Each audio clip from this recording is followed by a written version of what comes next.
who I did not mention yet, Howard and Natalie. Great. If you can turn on your videos, I would appreciate that because I love seeing your faces and know who I'm talking to. Okay. So, Bruchim Habayim, welcome to our Shabbat morning Torah study. And, okay, the lighting. Okay. And I'd like to start with the blessing, of course, over the studying of the Torah. Baruch atah Adonai, Eloheinu melech haolam, asher kideshanu b'mitzvotav v'tzivanu la'asok b'divrei Torah. Torah. Thank you, God, for the privilege of being able to study together in a chevruta, together in a group, your holy words of Torah. And as I always say, when we study Torah, God speaks to us. And when we pray, we speak to God. Hi, Lynn. Great. Okay.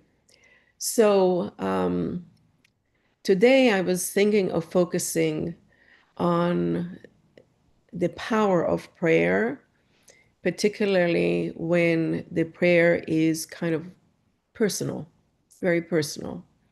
Is there a space for public prayer? Is there a space for ritual prayer or there is a space for personal prayer? So this Torah portion, Kitavo. So if you be so kind to, do you have this book? That's fine. I'd like somebody to read page 1140 to the bottom of 1141, and then we'll dissect this section really carefully. We have chapter and verse. Yes, chapter 26, verse 1 in Deuteronomy. 26, verse 1. Who has it and would like to read, please? Thank you, Risa.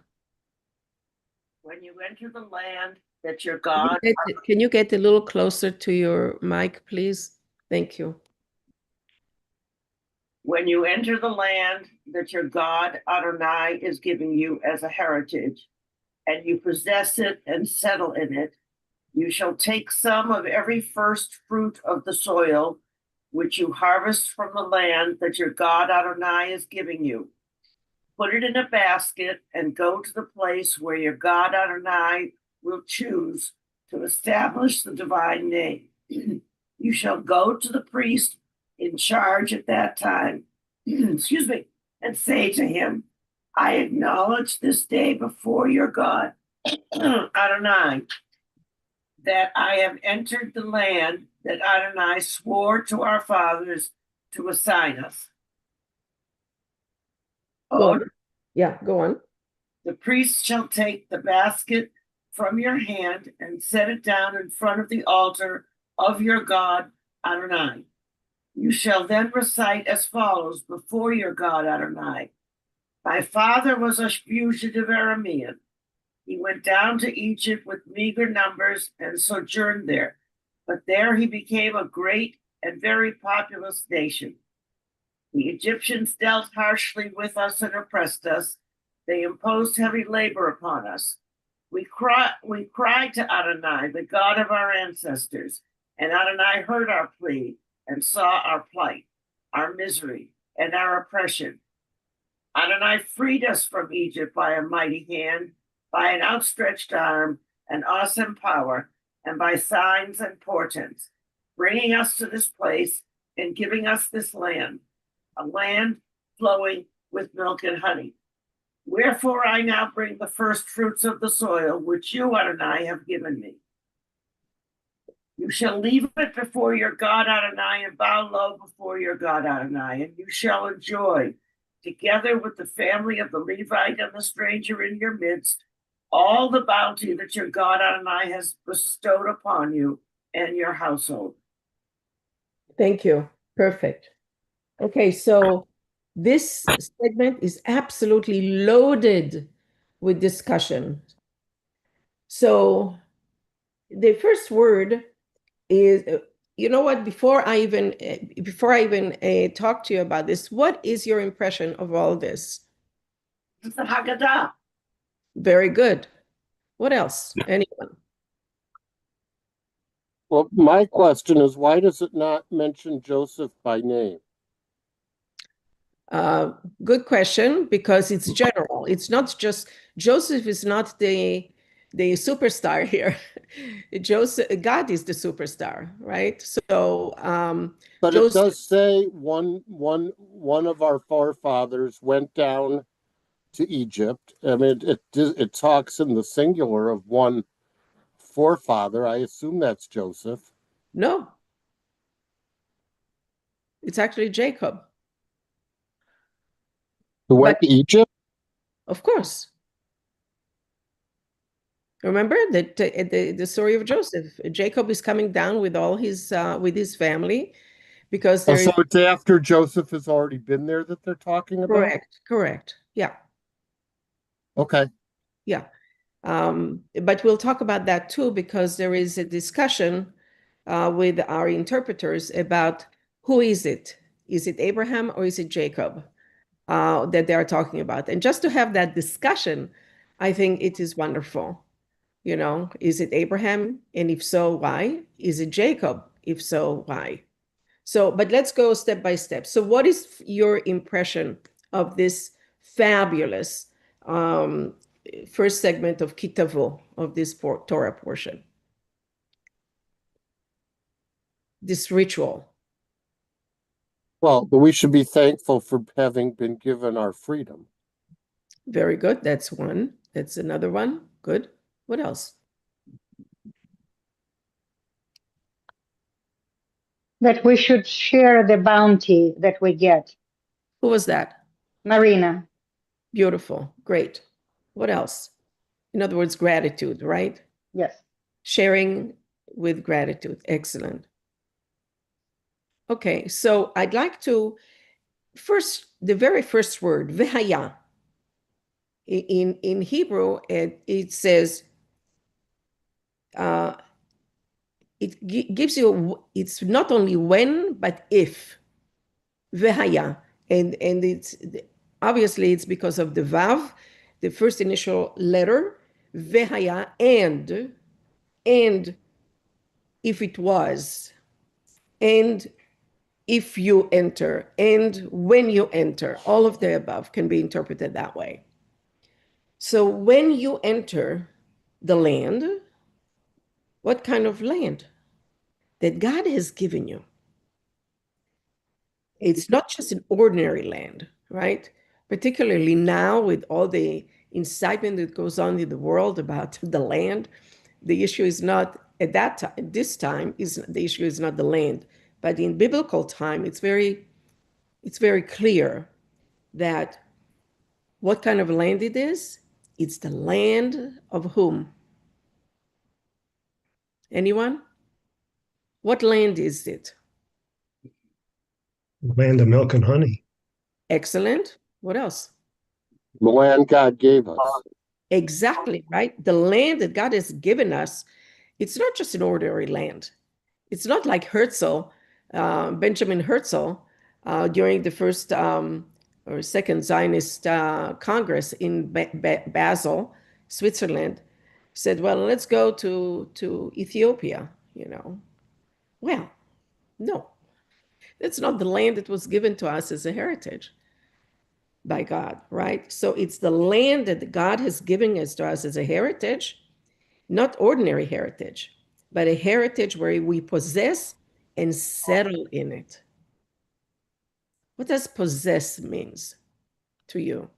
And what does settle means to you?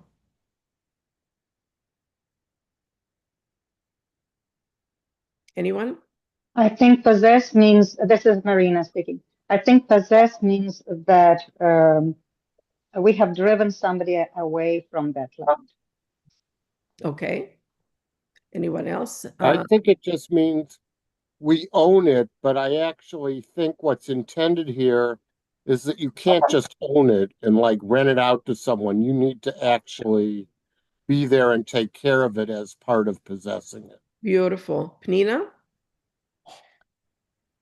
I can't hear you.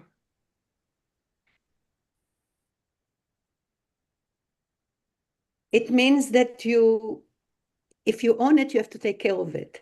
If you own something, it's not just to show a show of power, which happens in every war.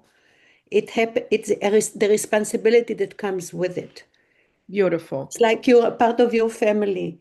Right. You own your family in a way that you are responsible for their actions, responsible for what happens and how do they relate to other people.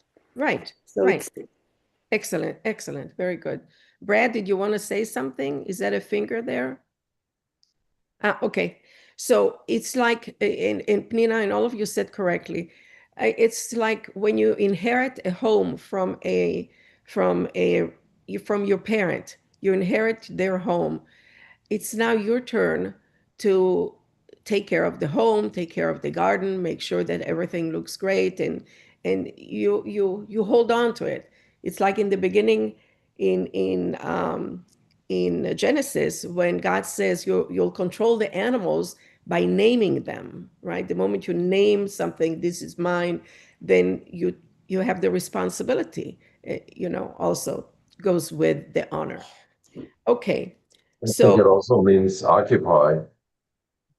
yeah, it can also mean occupy, but today occupy um, has a little bit of a negative connotation to it. I would say when you inherit the home of your parent, you occupy it. You live in it. You're responsible for it. So that's I how mean, I see it biblically. doesn't the word have uh, a negative connotation? Not in Hebrew. Not in Hebrew. In It's Hebrew, Yarash. yeah, Yarash is the honor of inheritance and the responsibility of taking care of your inheritance. Thank you for this comment. Rebecca? This is something I wrote down. I don't know if it probably was brought up in another study, and that the first fruit is really like a birth. And when I think about the lemon tree that I used to have in my backyard, when we bought the house, the lemon tree was not doing very well, and we had to deep water it and fertilize it. And when that first fruit came out, it was like the birth. It was like the birth of that tree. Excellent, excellent. And that, of course, brings us exactly to verse 2, right? And you will take that first fruit, right? So, Rebecca, you set it up very well.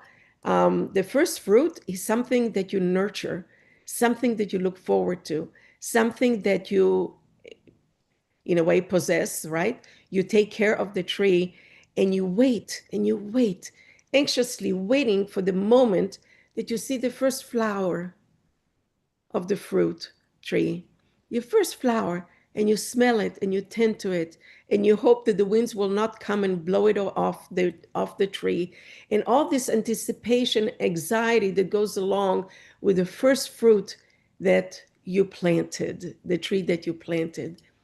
It is just amazing the emotional connection that one has to a fruit tree that you planted with your own hands and you tended to it and finally see a fruit of your own work, in a way that finally it comes to be. It's amazing. So that first fruit, what do? You bring it, you bring it, fruit of your soil, of your own soil. It's not somebody else's soil. It's your soil that you fertilized, that you cared for. This is a special soil, not just any soil, right? Which the harvest from the land and the Lord your God is giving you. Is it your land? The Lord as God has given it to you one more time, right? Two verses, just two verses. Twice it mentions that God has given you. This is your inheritance, but God has given to your ancestors, And now it is yours. Many, many years later, it is yours. Right?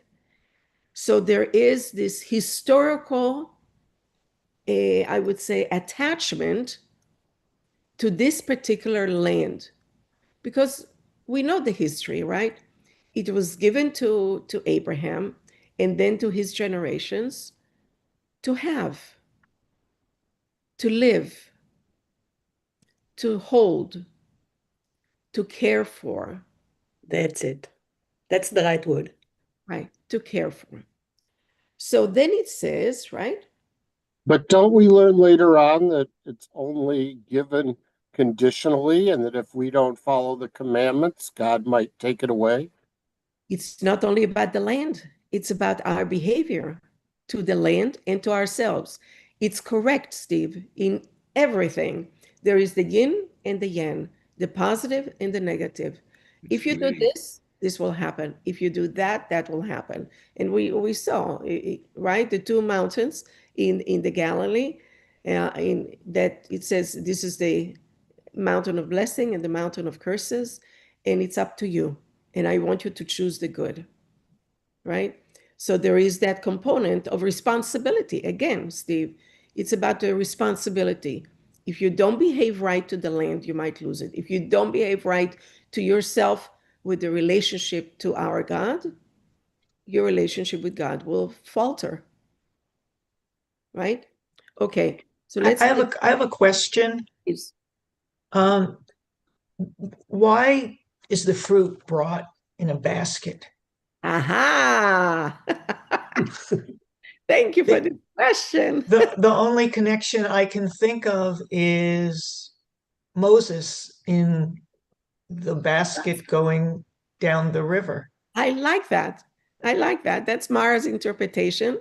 Other interpreters are saying also that the rich people brought fruit, their first fruit, right, in a golden terrain, in a golden pot. But the poor people brought it in a weaved basket, right? So it says, which one worth more? The golden pot or the weaved basket? They don't talk why is it be weaved, because weaved, everybody was able to do it on their own. Weaving was very common in all the villages, everywhere in Israel, in all the cities. So weaving was very common, and most of the weaving came from palm trees, because that was very common in the area. And each leaf of the palm tree was able to be, one was sharp, one side was sharp, and the other one was wider. So they were able to weave with the sharp part easily. So yeah. So which offering was more better in the eye of God? The golden one or the simple weaved one? What do you think? What would the Torah teach? The Yeah. woven one, Okay. Because because we all have value,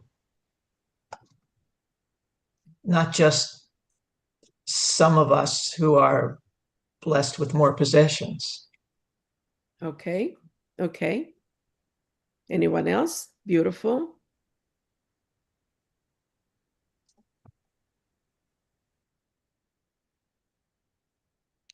Okay. So I Well, would yeah, go ahead, Brad. yeah, not about the question that you asked, Uh-oh. So, but so wait, so about this whole idea of possession, because Steve said, well, if we're bad, we're the land's going to revert to God, but it doesn't the land. Aren't we simply custodians of the land? Isn't it God's land? Whether we're good, whether we're bad, that doesn't matter. I mean, yes, we may have temporary rights to the land, but we're custodians of the land, and that's different than ownership. Well, take it as you wish. Ownership gives you everlasting responsibility for that. But You we know, don't have. I mean, it's ultimately God. It's God's land. Period. yeah, it is. Isn't But it? And that we are just custodians of that land. that's correct. That's correct, Brad. But with the custodianship comes also the responsibility. And Oh yeah, of course. Well, I disagree. I actually think that what Brad's expressing is the Native American view of the land, where nobody really owns it. But I actually think this is different. I think you do own the land, whether it's conditional, unconditional, or whatever. But while you're there, it is yours. It's not anybody else's. Other people don't have a right to come onto your land at will. And it's, I think, very different than what Brad's saying to me sounds very Native American. so I would say you are both right. And that's the Talmudic teaching, right? Both right. Because you are possessing the land, it is yours, and nobody can come on it without the approval or without allowing you to come upon it. But again, I'd like you to focus the moment you look. I remember when Abraham came to buy a plot for Sarah after her death, in the declaration that the Ammonites made was that this land is yours. You bought it. And of course, we know that the rabbis said that he bought it for triple the amount that the land was worth at that time. But that was because he owned the land that was his to bury whoever he wanted to at that space. So Steve is right on that it's ownership. There is a different sense of responsibility when you own something, it's yours, or when you rent space on it. You know, you can live on it for 30 years if you want. And we know, in places where we have rent control, people live in it, thank God, for 30 years and so. And but it's different. You feel it's yours, but it's not really yours, and you know that. So a, the American Indians are correct also, because the land belongs to God. The land all over the world belongs to God, right? And so is the first fruit belongs to God, right? Because when we tend to something, we want to have ownership of it. We want the neshama. Your neshama wants to have it. And actually, there is a funny story about the etrog. Sukkot is coming soon after high holidays, and the etrog, and somebody, I think it was Shai Agnon, the Israeli author, who wrote a funny story about this etrog that then they made a movie on it. But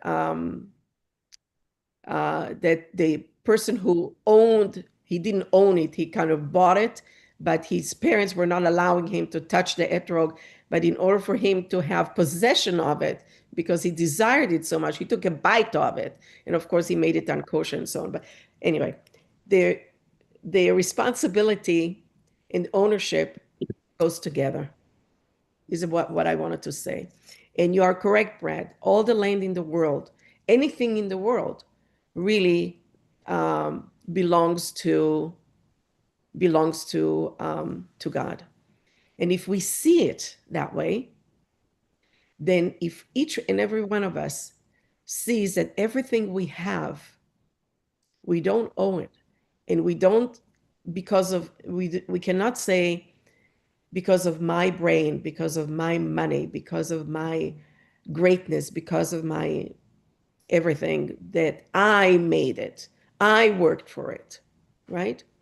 If God didn't give you the brain and God did not give you the means, you would not have it. So you're correct, Brad. On that, we are exactly like the American Indians.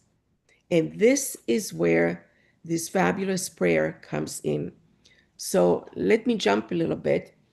And I want you to see, I see your hand, Cindy. Thank you. I just want you to see the different segments of this prayer and where this prayer comes, the different segments, the introduction and another introduction, and then the prayer. Okay, Cindy? This is lovely, but the one thing I see missing is there are already people in the land who are living there who think it's their land, and they've been tending the fruits and raising the fruits and vegetables and trees, and that isn't kind of addressed at all in this section. Not in this section, but it addresses these kind of issues throughout, and also, of course, in the first book in Joshua. In the book, excuse me one second. But this kind of feels to me like they're entering this empty land and it's just going to be theirs and there's no conflict going that's going to happen. We're going to be late. Okay. All right. Sorry, I did not hear your last comment. Well, just this gives the impression that there's this beautiful empty land that they're going to be entering. Right, I understand that. What the Torah says for that is don't be very careful and don't get involved with their gods. You know, it doesn't say to throw them off the land. It says not yet, not here, not in the first five books. It says don't get influenced by their heritage and by their God practices, because if this is what it says, right? So you don't mix with them where you're going to be influenced by them. In other words, you have to be very cautious of integrating your life with their life.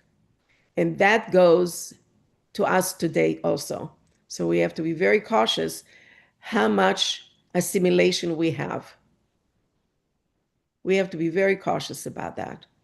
Because when we push the line of assimilation with all kinds of wonderful excuses, and rightfully so, it comes to the point, and listen carefully, that the line suddenly disappears. Yeah. Okay. Thank you for that. Howard? And then Pnina. Yeah, I see. I have the same concern. I think it's a little bit of a deflection to just say, well, the important thing is not to mix with them. But what's going on here is seizing the land, occupying the land, and there are people there who already think they own the land, are saying, no, it's mine now. God gave it to me. But I think there's definitely an undertone of that. It's not stated explicitly, but I think it was on the minds of people who wrote this. They didn't want to say it out loud.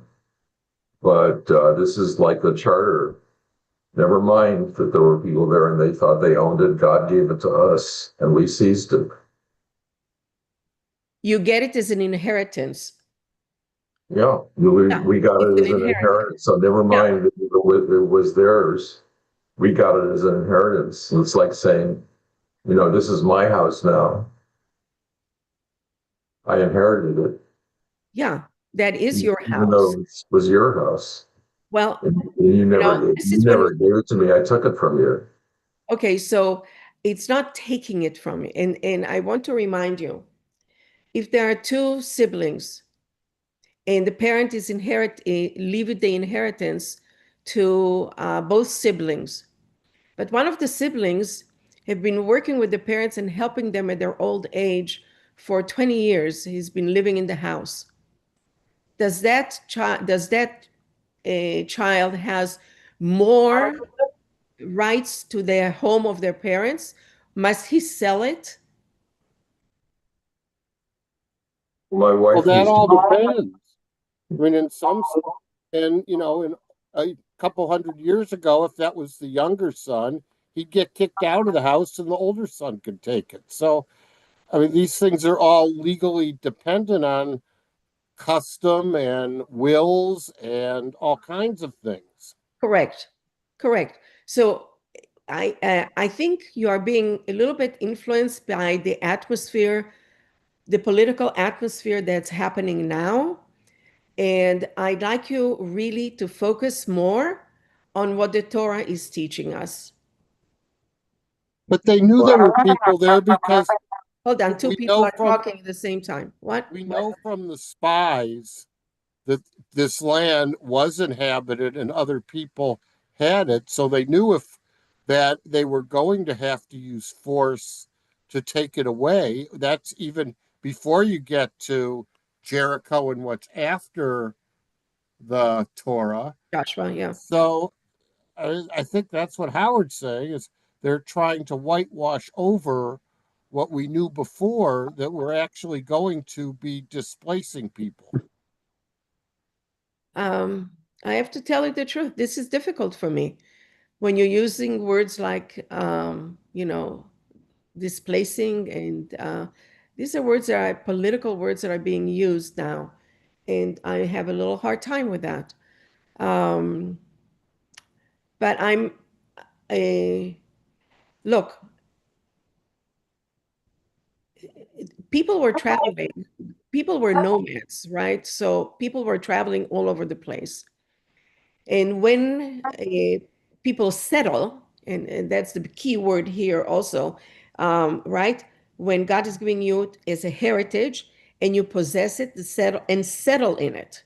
Settle meaning that you are not going to be another nomad, that you are settling. This is your home. This is where you settle. This is where you bring the first fruit. This is where you have the opportunity to see your first fruit. Because when you travel and you are a nomad from place to place, according to where they had food for their sheep and their animals, and when, like the Bedouins, right? They were no different. But this is different. This is the land that you are going to settle. Your inheritance, because it was given to your parents, and now it is yours, and you have to take care of it. That's all. But Jericho was a city inhabited and settled. It's one of the oldest cities in the world. Right? And that it was settled by people other than us before this time. Right. So what was God worried about? Oh my God, why can't I speak? Nina? Okay, can you hear me? Yes. Okay, can you hear me? Yes. Yes. Somebody's talking in the middle there. Go ahead. Go ahead, In Nina. another place. Okay. We have to look at the beginning. Yes, you are right. There were caravaneers. The word Hebrew means a person who is leading caravans from one place to another with donkeys. And that's actually according to William Albright, which was archaeologist, which I know that you like to depend on archaeology. And it was a barren land because we know that the first thing that Abraham did when he came there is to dig wells. Nobody could settle there. There was no water. The problem of not having water in that area exists till today. Gaza was depending on places that the Israelis built for them to desalinate the seawater so they can have water to drink. There was nothing there. It was a barren land. What did Abraham do? Dug wells. Then the Philistine came over and shut them up. And then when Isaac was an adult, he went back and he reopened those wells. So we are not paying attention to the first words that actually the whole story starts with. And that's why we say that this is an inheritance. This was not a place where people lived. People traveled through it because we know that the first thing that Abraham did, he had a tent for people who traveled and needed a shelter. And his tent, according to the Agada, was open on four sides of the tent. And the first thing that he did was wash their feet. and give them food and water and send Sarah to bake matzah cakes. This is the first time that we hear the word matzah. He sent her and he said, Mahari afi ugot matzot. That's what he told her. Go, hurry up and bake matzah cakes. Thank He you. fed them, he washed their feet, make sure that they can continue on their journey. There was nothing there because there was no water. So we know till today that the whole situation with territorial there in Israel is again, it's the places that are given barren, where you are that are not barren. There is peace now with Jordan because the farmers over there, I saw videos, are working together to learn how to handle the land that doesn't have any water, how Very to good. bear fruit in the desert, which they're Right. doing till today. The Ethiopian Jews were given a whole city, Beersheba, in the desert, but they are working around it. They are living with it. They are growing things. There is a whole area that they make the desert flourish. So Ninale, I want to continue. Everything you said was excellent. Thank you. Thank you so much. But I'd like to continue. I appreciate okay, that. I know. I'm sorry. I don't mean to take over. It's the same question comes up again and again and again. Right. Okay, sorry about that. Thank you. Rebecca? I just want to add that we need to remember when this was actually written. Yes, perhaps these are the words of Moses, but it was written in the 7th century. What was going on with the Jews in the 7th century? They had a lot of enemies around them to begin with, and it was pre-exilic. So when you talk about occupation, you need to remember, when was this text written? What was going on in the land at that time? That's very big judgment. It's a very good comment, Rebecca, because we always struggle with who is going to write my history, right? So Right. that's a ongoing issue. Thank you, Rebecca, for that comment. Howard? Um, Go ahead, Howard. I think I'm drawing a blank because I've heard so many very strong statements here. I think more than one thing is true. I mean, I agree with everything that was said.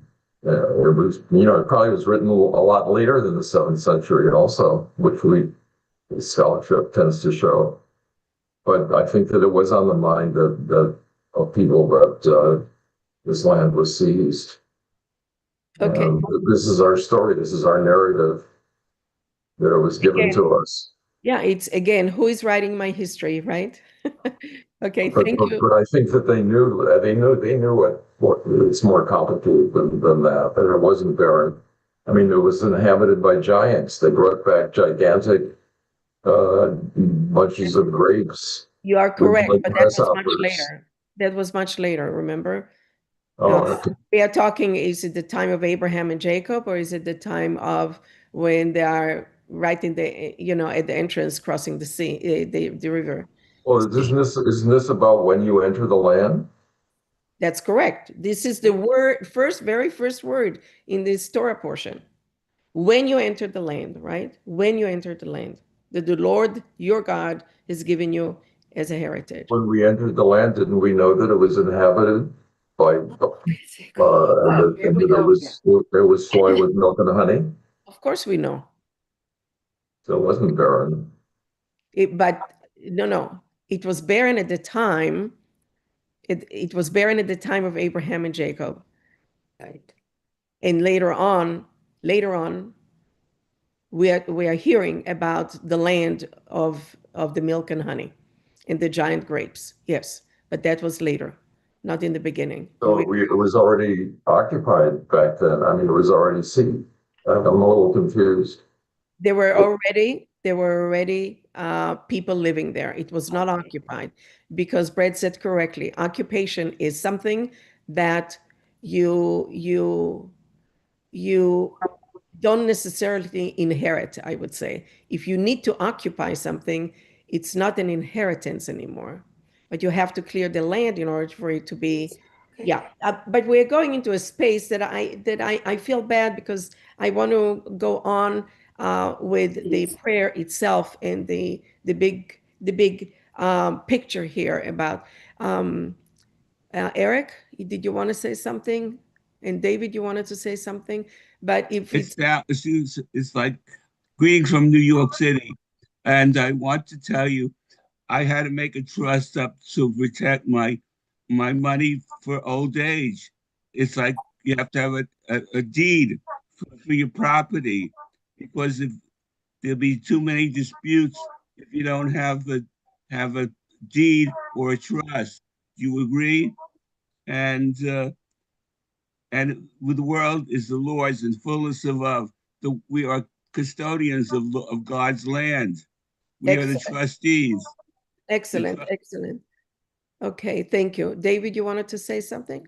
Please, please go on, Rabbi. I would be Oh, thank you. interested in what you're doing. Okay, thank you. I so appreciate that. Thank you. But I appreciate the discussion, and it was very important also.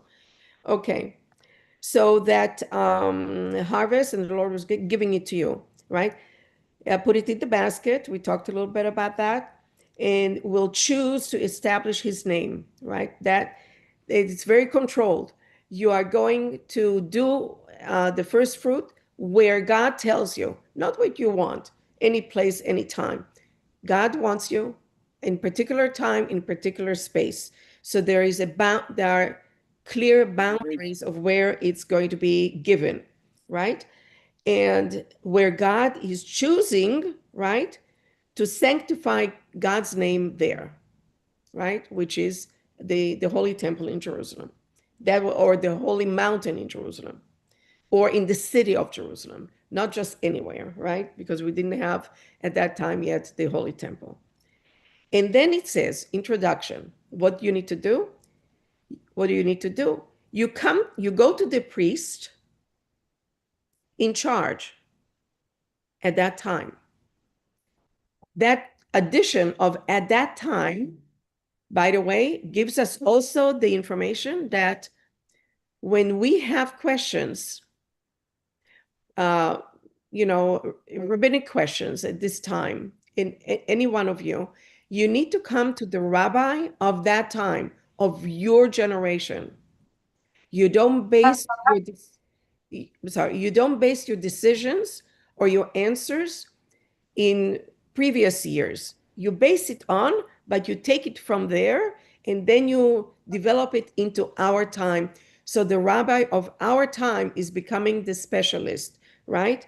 And then you say to them, because it says, go to the priest in charge at that time and say to him, this is the introduction. I acknowledge this day before the Lord your God. And I have entered the land that the Lord swore to our fathers to assign to us. It's amazing. It's based on the past and built on the present, right? In other words, it's as if when you say occupation, that there is no history. It's what's now. When we say that the Lord has given to your ancestors, to your fathers, to assign to you. In other words, there is a history here that goes to our ancestors. It's not only what's happening now to me, my family on this land, it's what was promised. So it's based on something. It's not coming from thin air on what's happening now. So when people say, I'm the indigenous, excuse me, I would say Abraham, it was promised to Abraham. If you really want to go open it up, you can say Abraham was the father of all the nations. But then it narrows down a little bit in the time of Jacob, right? It narrows a little bit more later on. So there is this introduction that you're coming to the priest and you're telling him these beautiful words that God has sworn, not just told, God has sworn to our ancestors to be given to us. In verse 4, it describes what the Kohen is doing. Yeah, he's taking the basket from his hand, puts it down in front of the altar, and only then there is a declaration. Formula, it's a formula that he has to declare that you shall then recite the following before the Lord your God. My father was a fugitive Aramean. Why does he have to bring in things that are negative? Things that are a little bit harder for us to swallow, as we say. This is a time when Israel is in the land. They are bringing fruit of gratitude. Why does the declaration of each person? Each person. So what we see here, it's this prayer is very personal. Very personal. It is my father. It is not our father, Abraham, or our father, Jacob. It's my father. You understand? Why bring in the fugitive Aramean? And by the way, right, it's also in the Haggadah, and we read that every year. But the Arameans our enemy? Say it again. Weren't the people from Aram, the Arameans, weren't they our enemy? One of our enemies? Well, the Aramean, remember, what was his name? Joseph. Jacob time. Laban. Lavan, that's right. Laban was the Aramean who accepted Jacob, when he ran away. But then he wanted to kill him, right? So, so why bring something that is a fugitive? He was, a Aramean because he was involved in married Aramean girls, right? Rachel and Leah. And why bring something negative in a time when they are settled in the land, they are happy, they're bringing the first fruit of gratitude? Why bring in the negative part of our history, Mara? I think it's really interesting because if we look at the phrase um, uh, a wandering Aramaean, it strikes me that it's not just about a history of a people in particular, but it's about the soul um, that psychologically I am I I need God. I I too struggle. I too go astray, and I need to recognize this as I profess gratitude for what I am now able to have. Beautiful. Great comment. Great. Thank you. Scott? Yes, yes. To remember that there always were and there always will be enemies, people who do want to kill us.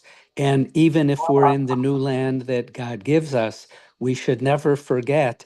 And unfortunately, history has proven this to be true, that there will those evil people who do wish to kill the Jews. Excellent. Okay. So thank you for that comment. So because of time constraint, I'm going to cut a little bit, and I'd like to share with you some of the readings that I've done. That Maimonides, Rambam, Moses Maimonides, who lived in 1135, was born in Spain, Cordova. Anyway, he says in the Guide to the Perplex, he says, people would be accustomed to live their lives and be in the reason why they're bringing the baskets is to be accustomed to being generous. And the way, in other words, if you bring a yearly the the offerings of your first fruit, this would be training you to be generous. In other words, because of the fruit, the first fruit, we are so emotionally attached to it. You also have to give that up. That particular fruit that you're attached to it emotionally, not only physically, yes, because you have grown it, that is the fruit that you have to give up for the service of God, for the gratitude of God. And then he says, so in other words, it teaches you, as Brad would say, that it's not yours to possess. It's a gift that God has given you. You had the privilege of seeing it grow from a seed to a tree and then to a fruit, but it's not yours. The gift was given to you by God. So this teaches you not to hold on, not to want to hold on to possess something, but be more generous with everyone else. And then he adds that it limits, and I'm quoting from the Guide to the Perplex, chapter 3, verse 39. It says, it limits the human appetite for more consumption of food or property. What do you think about that? It promotes humility. This is what he says in the book of the Guide to the Perplex, that we don't need to possess, that we don't need to have that great appetite for more consumption. I think that is very wonderful to go to and be able to see something like that. So another question to you. What's so special about gratitude gift? A gift of gratitude. You go to somebody's home for dinner, you are bringing something, whether it's a bottle of wine, flowers, whatever, or a food. That is your gift of gratitude. How does it impact you, and how it impacts the person you are bringing it to?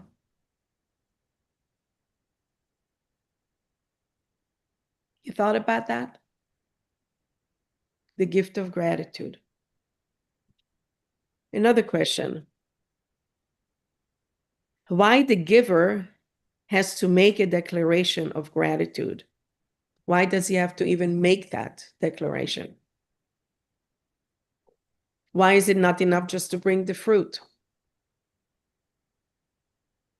Another part of acceptance. Steve? The declaration is a reminder. It's not done out of rote. It makes you acknowledge what you're doing so that you're aware and cognizant of the reason. Beautiful. Anyone else wants to comment on that? Okay, so think about that. Well, this is a bit when we finish the meal, we're supposed to be a card Hamazan, because I thank my father who's dead for giving me some money so that I could survive greater than I can with my own money. So I was grateful, and I had to put it in a trust. I'm sorry, but I like Wilson Trust. It's my little shtick. But I put it in a trust so it can protect me from predators, but I need that money for my survival and my family's, because we build wealth, generational wealth, to be passed on to future generations. Instead of being selfish and consuming it all, we have seed money to plant it for the next generation. Excellent. Excellent. Thank you for that comment. So I say that a prayer also arouses the heart. So I'm going to conclude this session. God willing, we'll continue it next year at the same time. I'm concluding this session with think about when we are done today, I'm asking you to write a letter of gratitude, number one, who is it going to? Number two, what would you write? What are you grateful for? What do you put in the basket of gratitude? And who are you giving it to and why? Think about it. Boy, this is fascinating because my father and I were supposed to go to Florida, but he got sick and left me some money to go to Florida and buy some property as gratitude as, as continuing his dream of going to Florida with me. Thank you. Thank you so much, everyone, for this wonderful Shabbat Shalom. for the discussion. And You just always. Shabbat thank shalom. you. Shabbat Shalom. And whoever is sick in your heart, in your sphere, say the Mishaberach for them, because we didn't get to say it. Say the Mishaberach for healing for that person. Don't forget, please. And we look forward to seeing you next time. Loving hearts, loving hugs to each of you. Thank you. Thank you for being here. Thank you for contributing. Thank